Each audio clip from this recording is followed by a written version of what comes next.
Okay, I've got, I erased a lot of my construction lines and I added in, I darkened things that don't have an arc or a circle attached to it, except for one I kind of forgot there.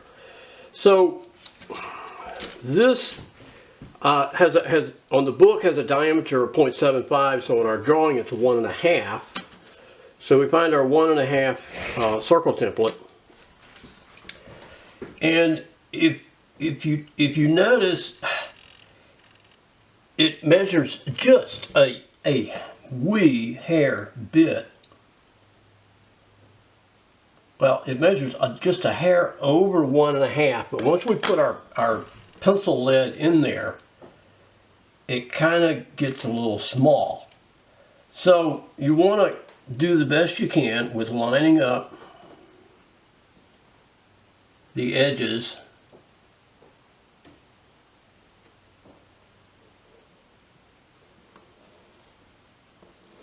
to draw that arc. And if you look closely here, it's a little bit off from my lines. That's why I draw my arcs first before I darken in the edges to that. So now what I will do here is I'll actually come in just a little bit and draw my line down.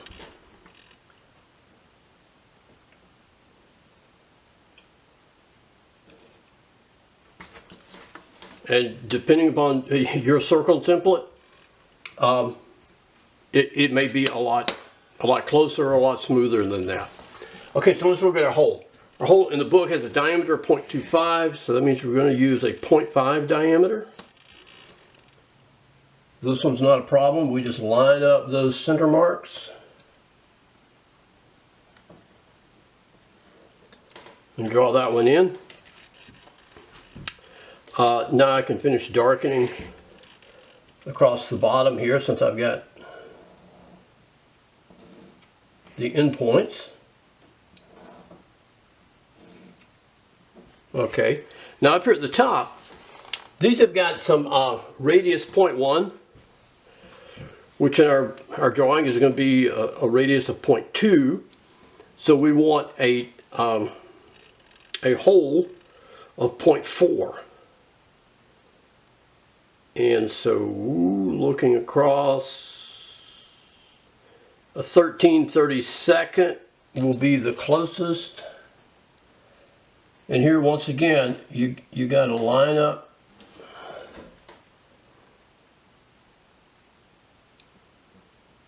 your template with your lines you've got, and then draw a quarter of a circle on those.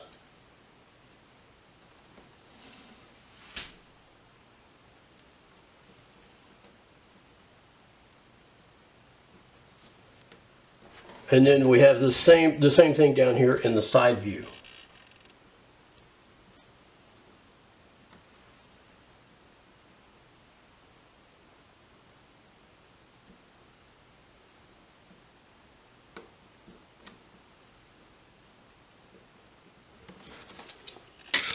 And then because I got a little ahead of myself and darkened that line in, so I got to erase that. Clean that one up. Okay, now I can darken in the rest of these lines here.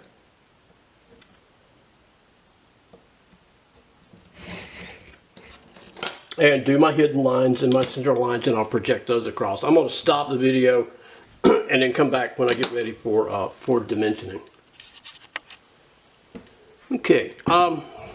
Alright, so I've got everything darkened. I got my hidden lines in, my center lines. Oh, I'm missing a hidden line right there. What do you know? Now we want to look at our dimensioning. And we want to dimension it the same way in the textbook. Okay. And if we look at it here, the distance from the edge of the object to the first dimension should be approximately 3/8 of an inch. Okay? And then 1/4 of an inch to the next dimension across. The space between extension line and object should be 1/16 of an inch. Okay. The arrowhead should be about 1/8 of an inch long and less than 1/16 inch wide. Okay. Now, I'll zoom in on my top view up here a little bit more.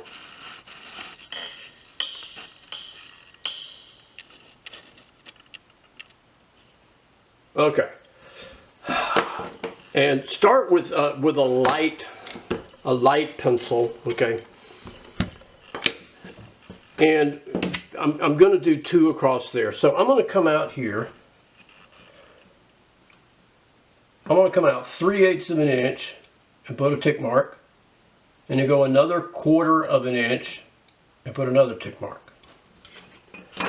Those are going to be my dimension lines. And the first one just covers the distance here. So I'm going to very lightly draw that in. And the other one goes all the way to the back. Now your extension lines, we'll start with the top one up here. Remember, we should have a 1/8 inch gap against the object. And an extension line should, 1/16 of an inch gap here against the object. And then it should go beyond the dimension line 1/8 of an inch. So I'm going to line this up, and you don't have to measure these, you can estimate them. If you need your scale, lay your ruler up there above you so you can see it, and just kind of visually, line it up and say, okay, well, there's a 1/16 right there. And this is going to come out 1/8 of an inch beyond that. Okay.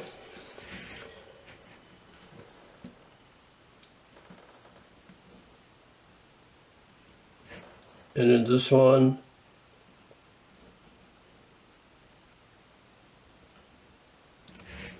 Okay. Now then, these dimension lines, if you notice that one dimension, the 0.13, there's not room to put arrowheads on the inside. So we'll need to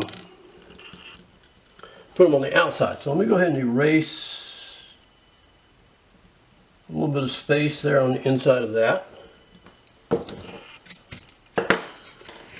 And in a case like this where you're putting arrowheads outside of the dimension line, makes that dimension line about 1/4 of an inch long. Okay. And I wait until the last to do my arrowheads. And I'm not going to darken this one in until I get my lettering guidelines in. Okay. But I can tell I drew that one just a little bit too long.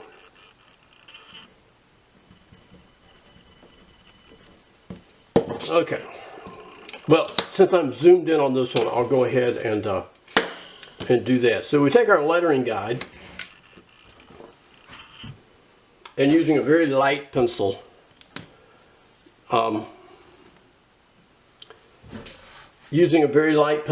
remember these are 1/8 of an inch apart. If you need to line things up, like to split the difference, it's hard to see it, but if you look on yours, you'll see some indexes here, 1/8, 3/32, 1/16, whatever.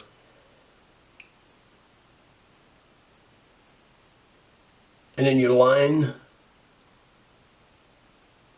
well, I very rarely use the wheels. I always use the ones up the side. So I just kind of visually line those holes up so they're centered in my space.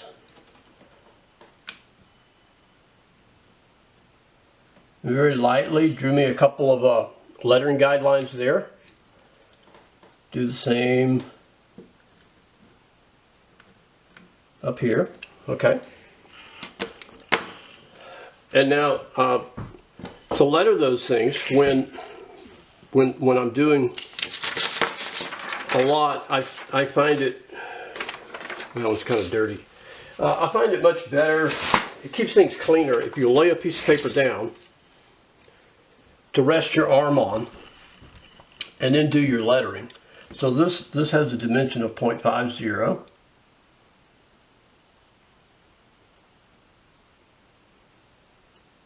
And when you do your lettering, you want to make it dark enough and crisp enough that you don't have to go back over it, because it's really hard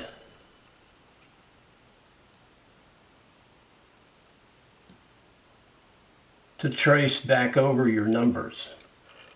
Okay, and so I use a 0.7 pencil when I'm doing the lettering there, in case you were curious. All right, and I use the 0.5 to draw the dimension lines and the extension lines. All right, and so now I can darken in that dimension line there.